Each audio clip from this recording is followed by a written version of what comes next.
Tepuk tangan yang meriah bagi Tuhan Yesus. Ini kita buka dalam kitab Lukas pasal yang ke-15 ayat yang 1. Jadi cara kita biasanya beda dalam memulai sebuah prolog ibadah. Lukas pasal 15 ayat 1 dan 2. Lukas pasal 15 ayat 1 dan 2. Mungkin lampu di tengah-tengah bisa dinyalakan sedikit, foto. Ya, kasihkan dia menyebar di sana.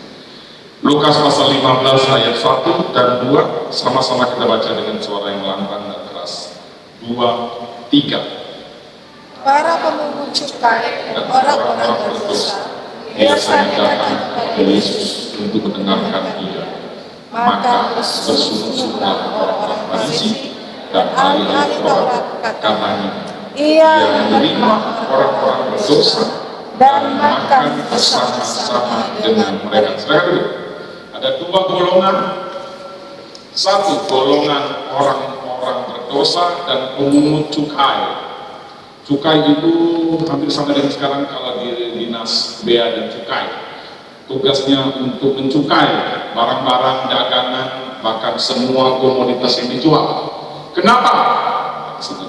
Zaman Yesus pemungut cukai itu diidentikan dengan orang-orang berdosa, bahkan sama dengan perempuan-perempuan WTS itu sederajat, karena pemungut cukai itu penjilat, penjajah. Dia bekerja buat penjajahan Romawi, orangnya orang Yahudi, orang Israel, tetapi dia memajaki, mencukai orang-orang Yahudi atau Israel sendiri. Sehingga di tengah-tengah masyarakat Yahudi pada saat itu, profesi pemungut cukai paling dinista. Dan orang-orang ini sering disumpah serapah sama orang-orang pribumi karena mereka dianggap penjilat, penjajah. Pemungut cukai yang terkenal di dalam kitab siapa? Sakeus. Tubuhnya tinggi? Tidak. Sakeus orang pendek, kecil, iya. Anak sekolah minggu pasti tahu. Tapi Sakeus, si pemungut kepala pemungut cukai, bayangkan sudah pemungut cukai di kepala. Nah, dalam Lukas 15, para pemungut cukai dan orang-orang berdosa, ayat 1 boleh ditampilkan, biasanya datang kepada Yesus. Agak kontras ya. Ada paradigma yang kita lihat dari ayat ini. Orang-orang berdosa dan pemungut cukai, garis bawah ini, katakan sama-sama, biasanya, katakan gak usah malu, 1, 2, 3. Biasanya datang kepada Yesus untuk minta roti, untuk minta berkat, untuk minta pacar, untuk minta kerjaan, untuk minta cowok, untuk minta suami, untuk minta istri, untuk minta diberkati secara materi. Untuk apa? Gak usah malu-malu. Saya bisa melihat wajah-wajah yang malu-malu itu, tidak perlu malu-malu di sini. 1, 2, 3. Untuk apa? Mendengarkan. Golongan orang pemungut cukai dan orang berdosa. Alkitab nggak pernah pakai kata-kata yang tersirat untuk menggambarkan orang berdosa. Maaf bicara, kalau Rahab dibilang seorang pelacur, dia pelacur, betul? Tapi dia bertobat, bahkan jadi nenek moyang kau. Kalau wanita berdosa dari Samaria disebut perempuan berdosa. Sekarang kita ketemu lagi kata orang berdosa, para pemungut cukai dan orang-orang berdosa. Kalau saya sampai di sini titik atau koma, mungkin pemikiran kita warga kelas 4, kelas 5. Mungkin kalau dalam sistem kasta India, ini menjadi kasta yang di bawahnya Sudra, Parya. Oh, Brahmana paling tinggi kan? Itu belajar ilmu pengetahuan alam, sejarah bangsa-bangsa. Paling tinggi Brahmana, nggak salah betul ya, di Ksatria, apalagi lah pokoknya itu. Kira-kira seperti itu. Sampai paling bawah Parya. Ini orang berdosa, pemungut cukai dalam strata golongan masyarakat pada saat itu, ini yang paling dinista, paling tidak dianggap. Mereka mau menjadi saksi di pengadilan, nggak dianggap. Agak-agak mirip dengan gembala domba di zaman Yesus. Orang-orang yang terpinggirkan. Nah, ini dia poin yang masuk. Kalau kita baca dari Injil Matius, Lukas, Markus, Yohanes, seringkali Yesus justru malah bertemu dan bergaul dengan orang-orang yang ekskomunikasi. Siapa yang suka nonton film John Wick? Di ekskomunikasi, dipinggirkan,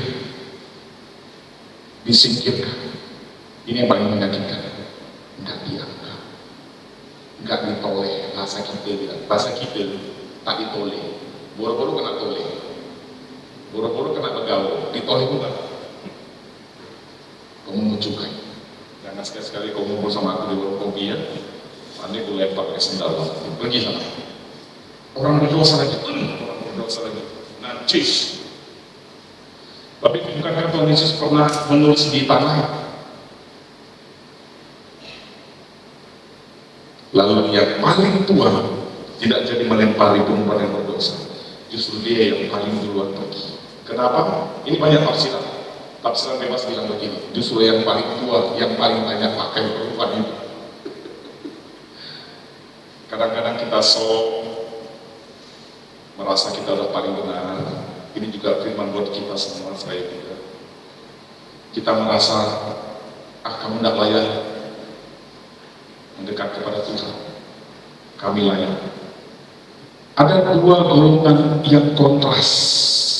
Kalau tadi pagi saya membahas tentang anak yang hilang, sekarang saya mulai dari ayat 1 dari 14. Nanti kita akan ke sana. Lihat ayat kedua. Mari silakan LCD. Kita baca sama-sama ayat kedua.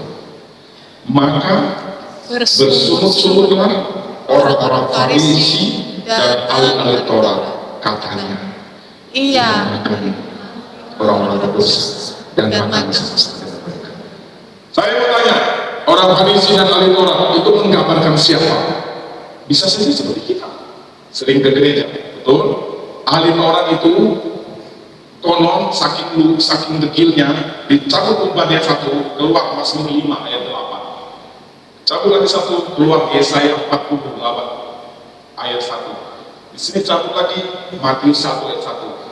Orang ahli Taurat, orang yang meneliti Taurat, yang gulungan-gulungan itu, dan mereka diwajibkan menghafal.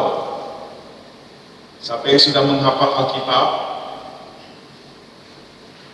Siapa yang sudah menghafal kitab Matius saja? Saya tidak berani.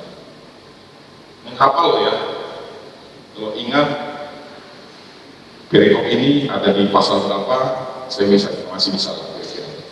Anak hilang dari Lukas 15, tentang doa Bapa kami sekitar ini, tentang dosamu membatasi engkau dengan Tuhan, Yesaya 59 ayat yang kita pastikan. Tapi ahli Taurat dia hafal di mana ayat mengenai unta yang masuk ruang jarum boleh bukan, misalnya katakanlah Matius 17 ayat 5, di mana Tuhan berkata milikku yang sampai 1. Di mana akulah jalan kebenaran itu, Yohanes 14. Di mana ayat yang berkata seperti rusa yang rindu, ada yang disebut masuk 1. Di mana jangan duduk di dalam kumpulan pencemooh, masuk 1. Hafal, hafal. Sama-sama katakan, angkat tangan kiri, hafal. Katakan hafal. Sebatas hafal. Tapi lucunya ayat 1 dan 2, kalau orang berdosa datang ke Yesus untuk mendengar, tapi ahli Taurat dan orang Farisi di hadapan Yesus bersungut.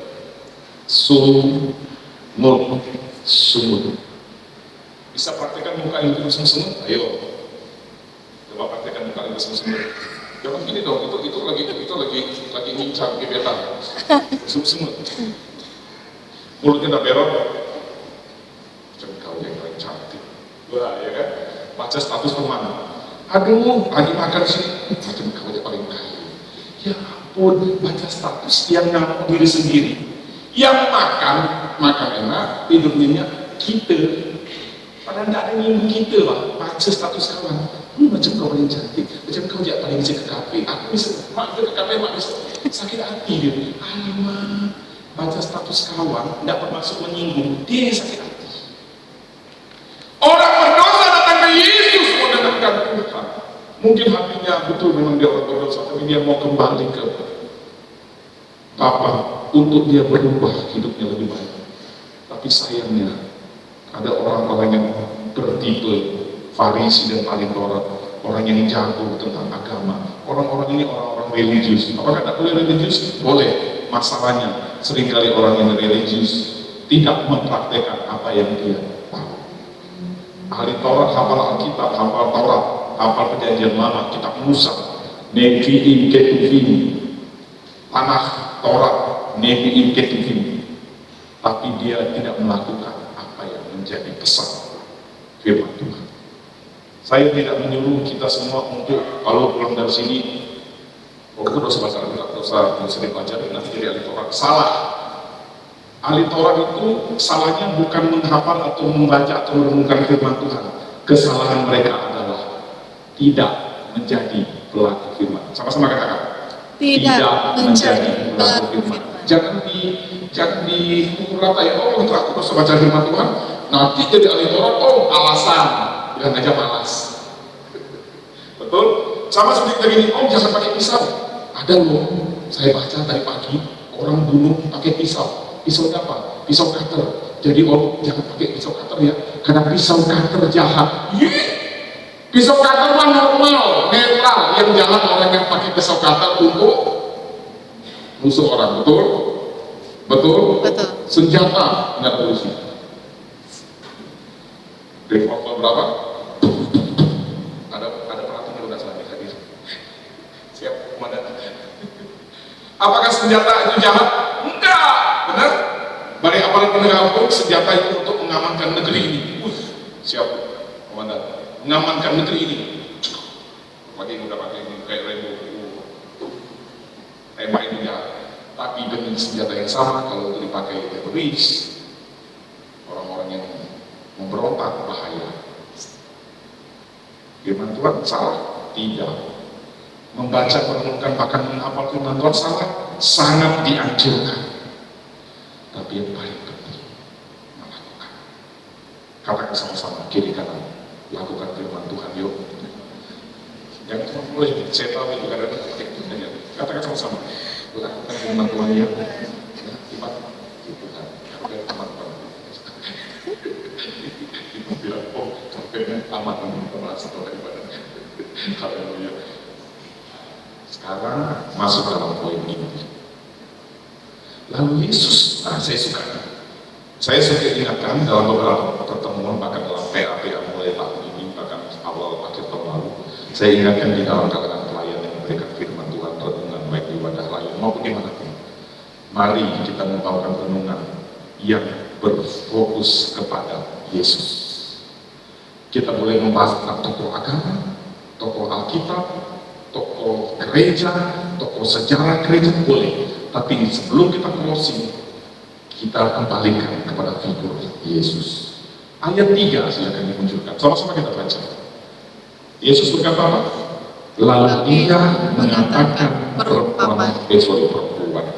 Ulangi 1, 2, 3. Lalu ia mengatakan perumpamaan ini kepada mereka. Kalau tidak salah dalam bahasa Inggris perumpamaan adalah parable. Ada 3 perumpamaan. Perhatikan. Ayat 1 sampai ayat 7 perumpamaan tentang apa? Domba yang hilang. Jelas? Nggak ada di dalam dahi saya. Semuanya lagi lihat dahi saya, nggak ada. Lihat di hal kita masing-masing. Ayat 8 sampai ayat 10 perumpamaan tentang hilang, tetapi dirham. Dirham itu seperti koin, seperti mata uang yang bernilai tidak terlalu tinggi. Dirham. Ya, kalau talenta, wow keren. Kalau apalagi, keren. Dinar. Tapi kalau dirham itu mungkin kalau sekarang tuh ya cuma mata rupiah yang paling kecil nominal. Nah, yang sangat sering kita bahas adalah ayat 11 sampai ayat 32. Ini saya bawakan waktu di Fellowship Youth GPD Sekota Pontianak Tubuh Raya Mempawah waktu di Spadi hari Senin kemarin. Tapi hari ini kita akan masuk di bagian yang beda sedikit. Kalau kita pernah dengar tentang perumpamaan domba, seorang gembala, dombanya tersesat. Dari 100 domba, berapa yang tersesat? 1. Ya, saya tidak akan tunggu pertanyaan itu dijawab sama Bapak Ibu Saudara. Dan yang ditinggalkan 1 atau 99 ditinggalkan? 99 ditinggalkan, gembala mencari 1 domba yang tersesat. Domba itu ciri khasnya kalau tersesat begini, dia mungkin agak nakal-nakal sedikit. Ini domba ini punya karakter agak liar sedikit. Dombanya itu bandel ya, bandelnya itu dia mencoba untuk mencari sesuatu yang baru. Bosan, dukun ini bosan. Dan biasanya dari sekian gerombolan domba, ada 1 atau 2 ekor domba yang memang agak nakal sedikit. Ya, anak tahu juga ada yang nakal kan? Oke, katakan kiri kanan itu bukan saya. Tapi Tuhan tahu kan, Tuhan kan Bapak di surga, dia tahu anak-anakku ini ada juga yang kalem, ada yang penurut, tapi juga yang nakal-nakal sedikit. Ya, oke, coba, lalu dia pergi. Dia pergi. Pertama-tama dia pikir dia mau kejar, kayaknya domba itu lagi ngejar sesuatu, dia nggak tahu dia saking lihat dia lihat di belakang, udah nggak ada. Lalu domba itu sesat, dia nggak akan lari terus, dia langsung meringkuk begini, dia gini nunggu sampai ditemukan sama domba. Lalu gembalanya nyari.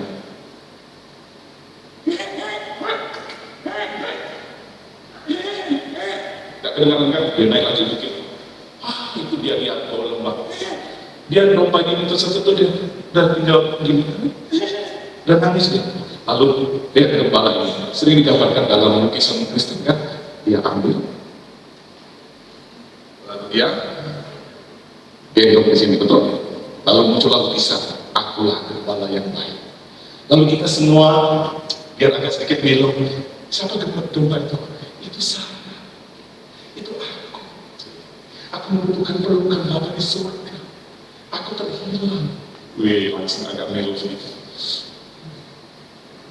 Sampaikan pada Yesus segala beban.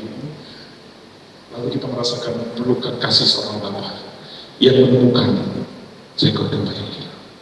Domba hilang, dicari. Masuk perumpamaan kedua.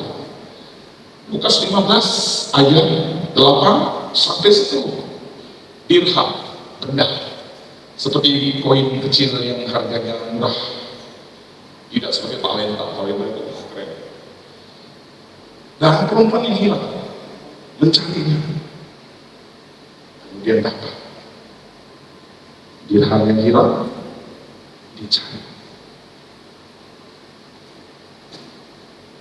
Bi, mana dirhamku Bi? Gak taunya, bukan nyonya maksudnya, maknya. Mana Bi? Oh ini, yes. Maka dalam tulisan ini, perempuan yang menemukan dirham, dia bersuka cita.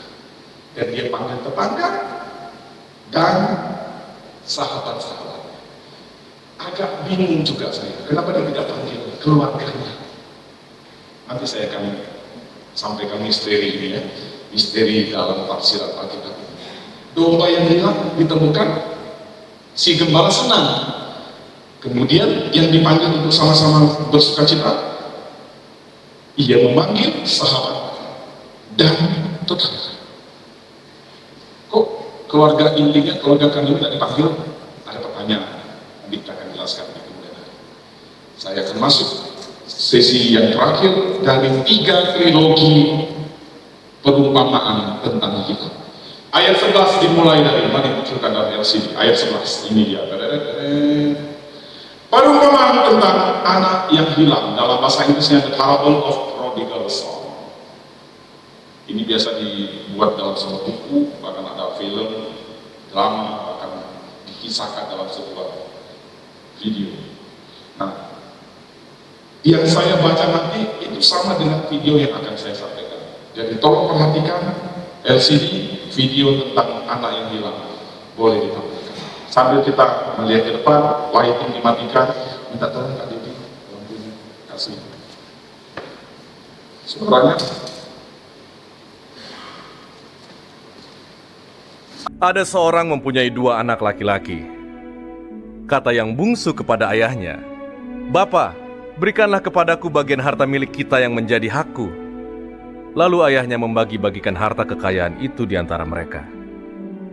Beberapa hari kemudian, anak bungsu itu menjual seluruh bagiannya itu lalu pergi ke negeri yang jauh. Di sana ia memboroskan harta miliknya itu dengan hidup berfoya-foya. Setelah dihabiskannya semuanya, timbullah bencana kelaparan di dalam negeri itu, dan ia pun mulai melarat. Lalu ia pergi dan bekerja pada seorang majikan di negeri itu. Orang itu menyuruhnya ke ladang untuk menjaga babinya. Lalu ia ingin mengisi perutnya dengan ampas yang menjadi makanan babi itu, tetapi tidak seorang pun yang memberikannya kepadanya. Lalu ia menyadari keadaannya. Katanya, "Betapa banyaknya orang upahan bapakku yang berlimpah-limpah makanannya, tetapi aku di sini mati kelaparan. Aku akan bangkit dan pergi kepada bapakku dan berkata kepadanya, 'Bapa, aku telah berdosa terhadap sorga dan terhadap Bapa. Aku tidak layak lagi disebutkan anak Bapa. Jadikanlah aku sebagai salah seorang upahan Bapa.' Maka bangkitlah ia dan pergi kepada bapaknya. Ketika ia masih jauh, ayahnya telah melihatnya. Lalu tergeraklah hatinya oleh belas kasihan. Ayahnya itu berlari mendapatkan dia lalu merangkul dan mencium dia. Kata anak itu kepadanya, 'Bapa, aku telah berdosa terhadap sorga dan terhadap Bapa. Aku tidak layak lagi disebutkan anak Bapa.' Tetapi ayah itu berkata kepada hamba-hambanya, 'Lekaslah bawa kemari jubah yang terbaik, pakaikanlah itu kepadanya, dan kenakanlah cincin pada jarinya, dan sepatu pada kakinya. Dan ambillah anak lembu tambun itu, sembelihlah dia, dan marilah kita makan dan bersuka cita. Sebab anakku ini telah mati dan menjadi hidup kembali.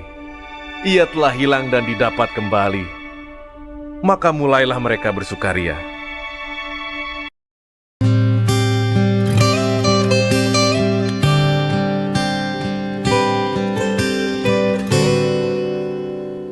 Ku rindu ku kembali pulang, berlabuh di dalam pelukanmu.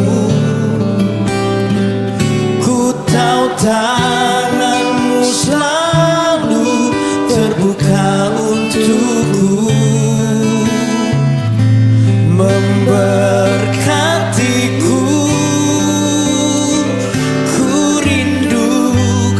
Kembali pulang, berlabuh di dalam pelukanmu.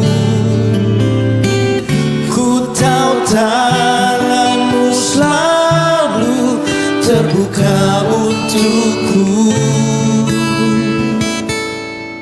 Pengampunan yang kau beri, bawaku kembali padamu, Bapa. Pengampunan yang kau beri, bawaku kembali padamu, Bapa.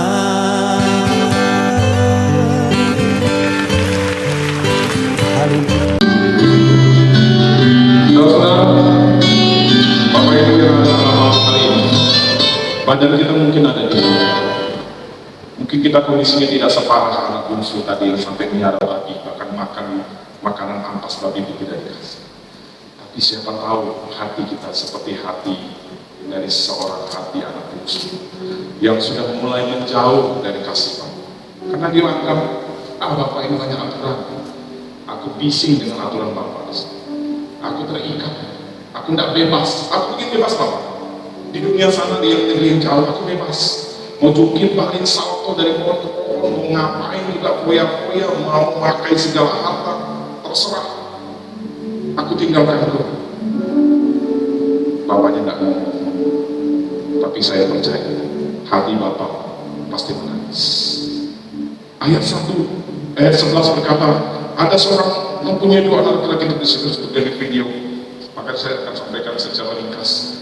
Si bungsu ngomong sama bapaknya, "Bapak, berikan kepada aku bagian harta milik kita yang jadi hak." Bapak itu, anak bungsu ini gak sopan. Mau bicara, bahasanya kalau kita pakai bahasa yang vulgar, dia kurang ajar. Meminta warisan padahal bapaknya masih hidup, itu suatu penghinaan.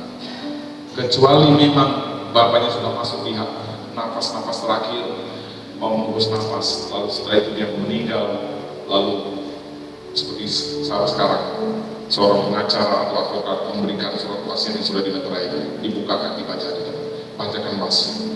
Anak bungsu ini meminta warisan padahal bapaknya masih hidup.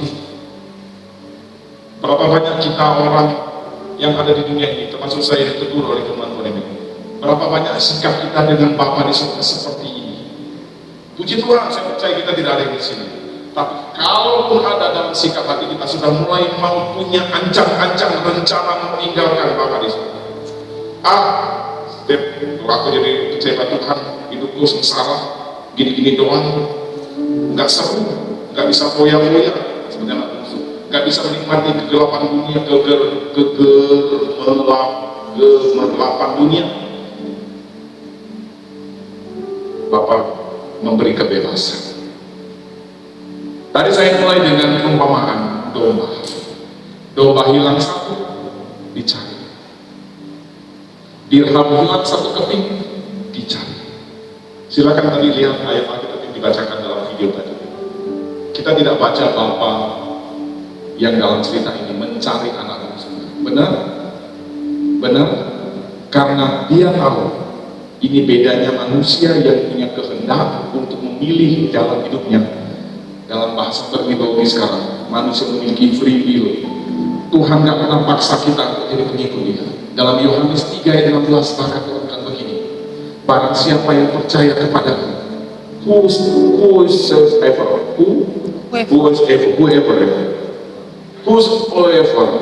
barang siapa. Apakah Tuhan bisa datang hari ini tiba-tiba semuanya lalu jadi anak yang alim, semuanya jadi ikut Tuhan, penuh dengan gereja penuh karena Tuhan datang dari surga, jadi orang Kristen semua? Bisa nggak? Bisa, tapi ngapain capek-capek Tuhan ciptakan manusia kalau akhirnya ujung-ujung manusia dijadikan roh? Tuhan senang kalau kita menyembah Tuhan dari dasar hati kita. Katakan amin. Amin. Tuhan senang kalau kita mengasihi Bapa, nggak pakai embel-embel supaya minta berkat, supaya minta upah. Anak bungsu nggak suka tinggal di rumah Bapa karena dia nggak sabaran minta warisan. Warisan itu apa? Duit, harta, benda, itu saja. Berapa banyak kita, maksud saya juga diingatkan oleh firman Tuhan hari ini, yang ikut Tuhan orientasinya hanya upah. Kalau saya setia ikut Tuhan, masa depanku hilang enggak, Bapak? Kalau saya setia ikut Tuhan, pekerjaan saya mudah nggak didapat? Kuliah saya lancar nggak? Urusan saya di dalam kampus mudah nggak? Saya berharap kita semua pandang ke depan, tidak ada yang lihat HP. Ini serius. Semuanya lihat ke depan. Semuanya lihat ke depan. Ketika firman Tuhan disampaikan, memang melewati hamba-hamba Tuhan. Tapi itu ibarat Tuhan sendiri berbicara, karena itu firman Tuhan.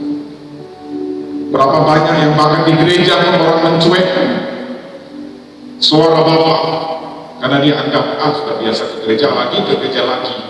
Bosan. Anak bungsu kenapa tinggalkan di rumah bapaknya? Dia bosan dengan rutinitas. Dia bosan ketemu bapak ini lagi, tidak ada diganti. Bapaknya lagi hitam terus. Nanti pagi-pagi ketemu bapak lagi, siang-siang ketemu bapak lagi. Habis itu bapak nyuruh saya menggembalakan domba kambing. Rutinitas dalam lingkungan rumah Bapa kadang-kadang membuat orang Kristen lupa bahwa dia berhadapan dengan Bapa yang adalah Bapanya, bukan atasannya.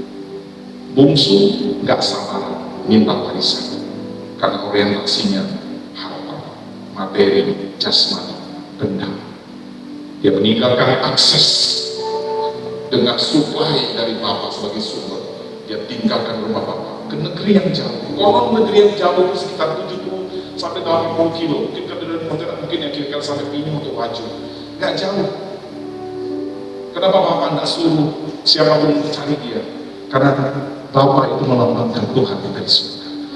Kalau manusia memilih dengan kesadaran untuk tinggalkan bapak, hati bapak sedih. Tapi dia tidak bisa paksa untuk orang itu percaya kepada dia. Amin. Bapak Ibu Saudara, hari ini mungkin sudah mulai berencana aku mau melonggarkan keaktifanku hidup ikut Tuhan. Aku sudah mulai malas baca firman Tuhan, doa, menyembah, memuji, bersekutu. Itu sama, badan kita memang ada di bumi, tapi hati, jiwa kita sudah mulai pelan-pelan menjauh. Sudah mulai memalingkan matanya kepada negeri yang jauh. Negeri yang jauh itu tempat majikan-majikan di sana memelihara babi. Bapak Ibu Saudara ingat, orang Yahudi, orang Ibrani, orang Israel boro-boro makan, pegang babi itu najis. Dalam hukum koster Ibrani Yahudi, betul? Jangankan makan babi, pegang saja kena kotoran babi, najis. Pertanyaannya, kenapa anak bungsu sampai bela-belain menjaga babi, bahkan makanan ampas babi mau dimakan tidak dikasih? Karena daerah yang dia tuju, negeri yang jauh, dalam ayat 13 itu berbicara tentang suatu daerah di sekitar Yordania, di timur dia sungai Yordan, yang disebut dengan kata Dekapolis. Dekapolis 10 kota. Salah satu kota yang terkenal dengan babinya, masih ingat?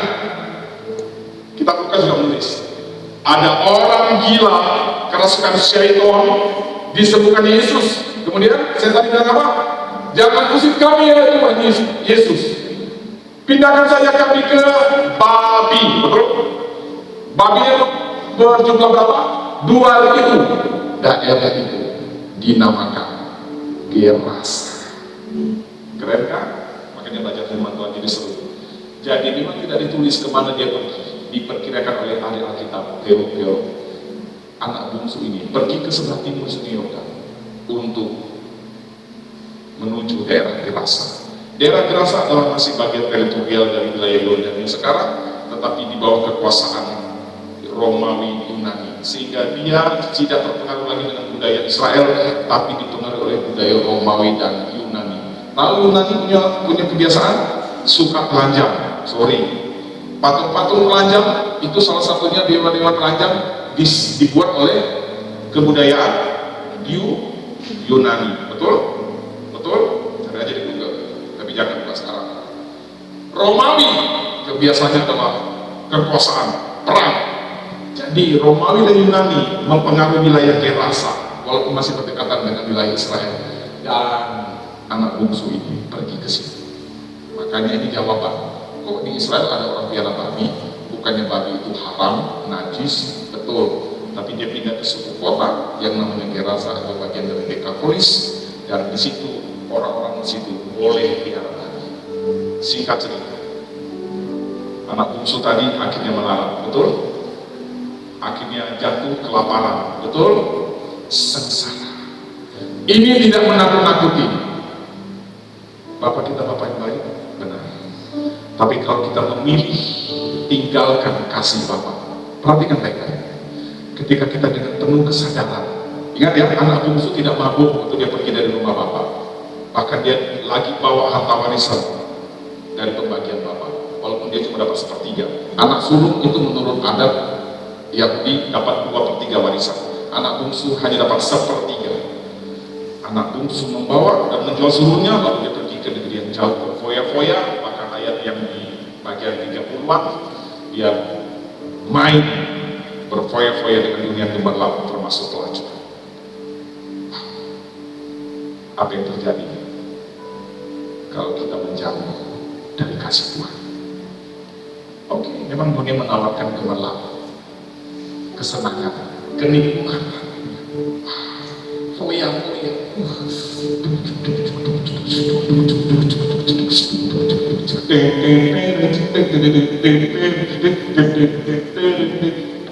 Duit lagi, kalau di duit, duit lagi. Ada duit, abang sayang. Nggak ada duit, pergi kau. Babi sekalipun nggak ada teman-temannya yang nolong dia, benar? Waktu dia banyak duit, teman-teman dunianya nempel ke dia semua. Hati-hati. Memang kita banyak kawan di dunia sana yang tidak kenal Tuhan Yesus. Tapi mungkin dia dekat dengan kita karena kita ada sesuatu yang mau diambil. Pelacur-pelacur itu mau mengambil uangmu, uang kita, uang siapa saja. Foya-foya dunia gelap juga uangmu, hartamu. Selagi masih ada, abang sayang. Selagi hartamu sudah habis, dia sendirian di kandang babi. Bayangkan, tidak ada teman dunianya yang tadi kokok-kokok. Mana dia? Mana? Kemana mereka? Friend, tolong aku friend. Enggak, aku nggak pernah tahu mau. Nggak ada duit, kere, miskin. Pada tadi awal-awalnya, sini saya, karena masih ada duit di dompetnya. Sini saya, dulu lagi bawa. Wow, ada emas kilo. Emas nggak ada. Sana, begini. Dan dia pergi ke pagi. Dan dia merenung. Di sini aku kelaparan. Bahkan makan makanan babi ampasnya saja tidak dikasih. Padahal dia sudah jaga babi supaya dapat makanan. Akhirnya dia sadar. Apa itu dalam ayat tadi ada di film?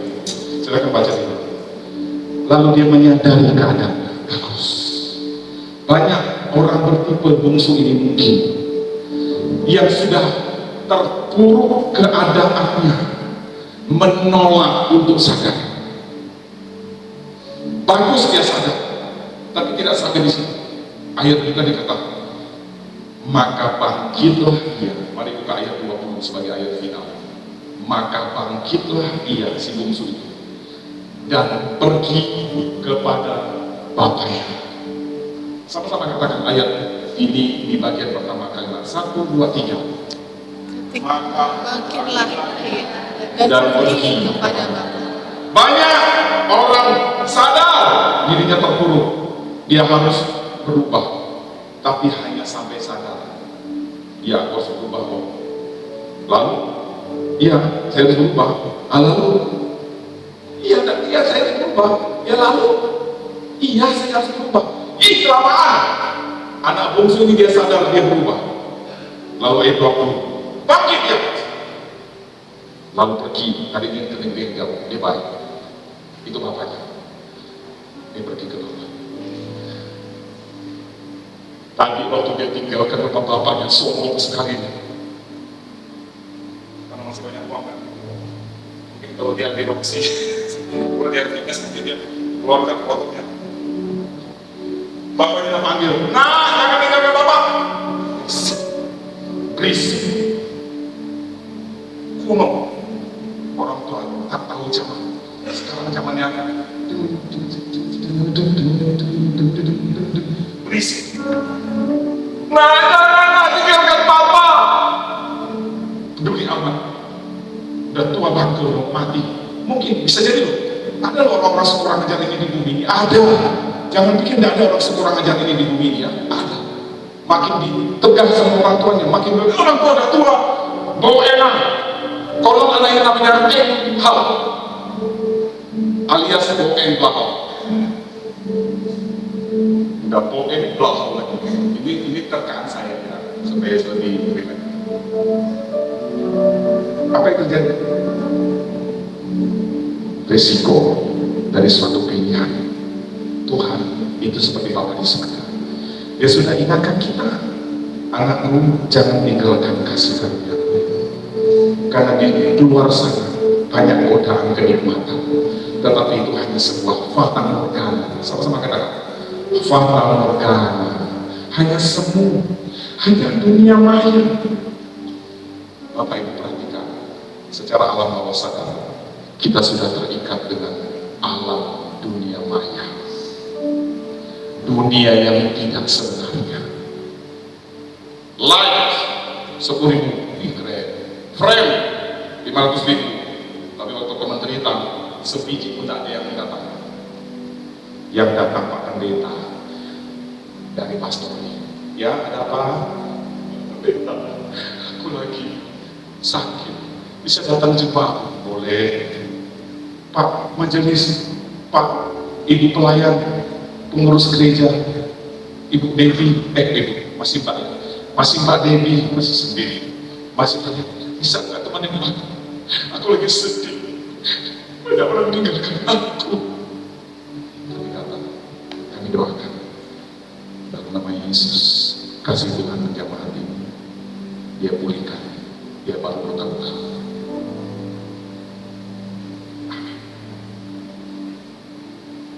Banyak kita sombong waktu kita masih punya harta, punya kekuatan, punya materi, tinggalkan rumah Bapa.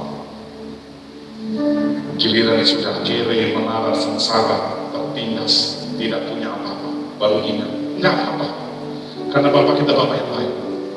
Kalau Bapa itu seorang manusia, dia sudah gini, nyamankan kau, giliran kau udah parah begini, minta balik, sana. Itu tidak berlaku buat Bapa di surga. Amin.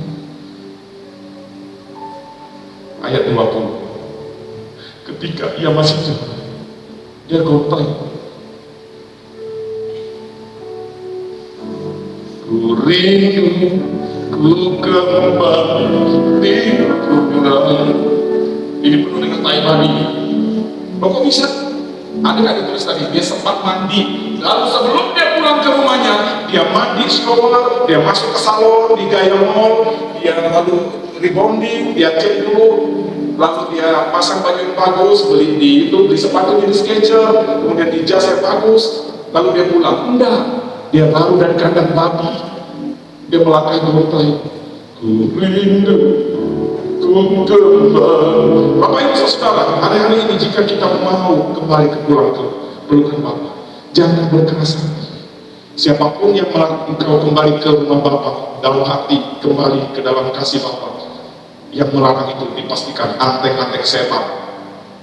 Jangan pernah dengarkan mereka. Tinggalkan rasa malu gengsi. Aku udah najis, aku udah bawa babi, pakai babi lebih harum dari bawa aku. Pulang saja, pulanglah ke Bapak. Lalu ketika dari jauh bapaknya lihat, anakku, lihat, dia melangkah dengan pelan dan gontai dan lemah. Bapaknya di depan rumahnya, dia kekir, dia pakai teropong. Anakku mana? Anakku mana? Betul, Bapak tidak cari-cari kita sampai ke kandang babi, tapi dia selalu menunggu inisiatif kita untuk kembali kepada kasih Bapa. Dari jauh, dia di balik bukitnya, dia masih langkah seperti film tadi. Dia berlari. Perhatikan, ketika dia masih jauh, ayahnya telah melihat dari mata yang penuh kasih, melebihi mata dunia. Yang awalnya penuh kasih, tetapi sebenarnya hanya untuk materi kau udah ada, dunia sepak kita, dunia akan remehkan kita.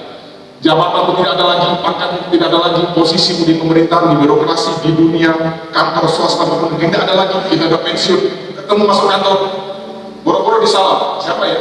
Ya Tuhan. Barusan pensiun 2 tahun, udah tak dikenal sama teman kantor. Banyak terjadi seperti itu. Dan itu yang bikin cepat orang-orang yang pensiun sakit hati dan sakit beneran, karena masuk dalam masa selesai dalam karya. Tapi Bapak di surga memandang dengan penuh kasih. Kalau dia melihat dengan kasih, dia menembus sampai jiwa kita yang paling dalam. Kita boleh bersembunyi di hadapan Tuhan. Aku baik-baik saja kok. Saya juga tidak bisa nebak, tapi Bapak bilang dari suatu, enggak, kamu enggak baik-baik saja. Kamu butuh uluran kasih. Amin. Berikan tepuk tangan bagi Tuhan. Dia Bapa yang baik, dia yang sangat mengasihi kita dengan kasih manusia. Lanjut. Lalu tergeraklah hatinya oleh belas kasihan. Compassion, hatinya Bapa penuh belas kasihan. Kalau hati saya manusia, hati kita manusia, masih ada batasnya. Betul? Kalau hati Bapa, walaupun kau bau kotoran babi, kau mandi, Kau sudah menghabiskan hartaku beberapa bulan yang lalu. Kau baru bermain-main dengan dunia yang dosa. Tapi aku melihat hatimu, aku peluk. Lihat, hatinya yang penuh kasih itu berlari. Tuhan jauh lebih cepat mau lari menyelamatkan kita. Misalnya kita berlangkah melontar, Bapak tuh lari kalau tuh lompat.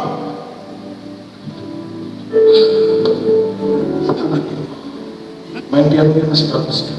Bisa nggak masih main piano ya di tempat kita? Enggak. Oh, iya.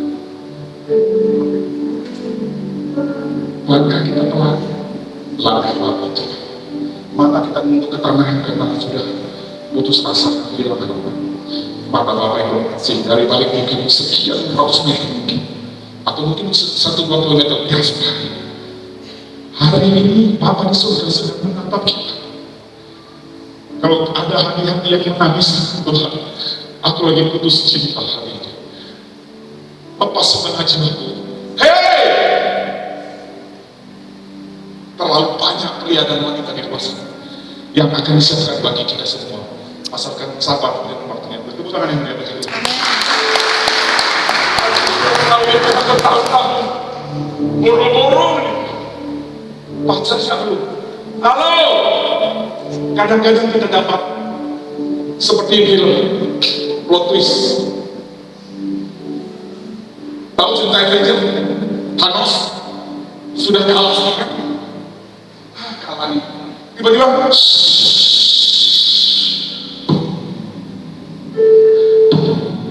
wih, plot twist.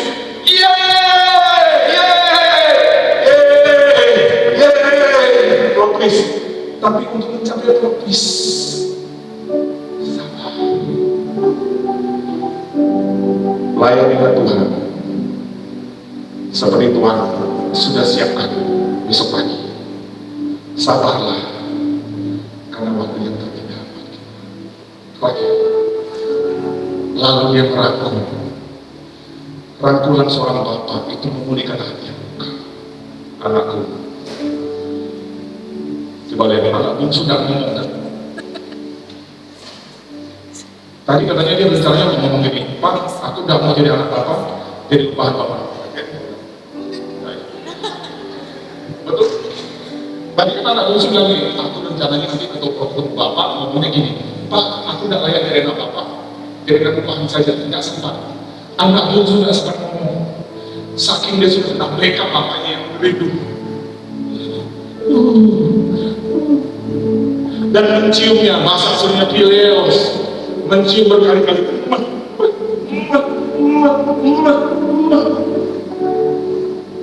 Keren banget. Kita punya Bapa yang hebat di surga, namanya Tuhan Yesus Kristus. Katakan amin. Hari ini jika ada yang merasa sendirian, jika ada yang merasa tidak diperhatikan, sakit hati karena ditinggalkan orang yang dicintai. Halo, berarti itu bukan jodoh lu. Lebih bagus nggak jadi sekarang daripada nanti udah nikah putus, rusak nama baik 7 turunan 5 tikungan 6 tanjakan. Betul? Atau siapa tahu jadi joget, jomblo kere, keren. Atau jomblo bahagia. Tapi saya nggak bertanya, karena pasti pertanyaan ini nggak akan dijawab. Siapa yang mau? Karena aku mau happily ever after, menemukan bahagia. Yang kuliah masih mikir, lihat kerja apa ya? Betul? Yang udah kerja mikir, pasangan siapa ya? Yang udah menikah, mikir. Anakku 1 atau 2 atau 3 atau kembar ya, atau kembar cowok cewek, atau pakai bayi tabung, atau sesar, atau normal ya. Yang udah punya anak, mikir. Sekolahnya di SD negeri atau SD swasta ya. Kuliahnya di UNAM atau di WD ya, atau di Pronet, atau di SDM, atau di AKU. Kok sempurna kan punya akademisi dia lah, saya hafal. Kalau kita dari UNAM, WD, semua ada di sini. SDM, Pronet, Protekes, AKU, betul? Habis mikir, anakku nanti kamu sekolahnya di mana ya? Siapa nanti pasangan dia, mama jadi nenek anakku. Ya ada habis-habisnya kita nggak ada habis-habisnya khawatir. Serahkan sama Tuhan yang memegang hidup kita. Seperti anak Musa, dia memiliki keputusan yang benar. Dia kembali ke pelukan Bapa. dan dia menikmati jubah, cincin, sepatu, dan menikmati pesta lembutan. Dia menikmati kegembiraan karena dia kembali kepada kasih. Hari ini sekiranya dunia menawarkan kenikmatan, saya pastikan itu kenikmatan maya dan semu. Hanya kenikmatan sejati ada di tangan Tuhan. Beribadahlah seperti saat ini, menikmati hadirat Tuhan. Baca firman Tuhan, renungkan saat teduh saya pagi dan malam hari. Kita menikmati surat cintanya Tuhan. Amin. Daripada menikmati omongan orang status lalu kita ngiri. Ngapain jadi iri, jadi marah sendiri baca status orang. Baca firman Tuhan. Gak mungkin kalian marah. Yang ada berkat menikmati. Katakan amin. Damai sejahtera, sukacita, kemenangan dan kasih karunia dari Tuhan Yesus Kristus. Kita berdoa.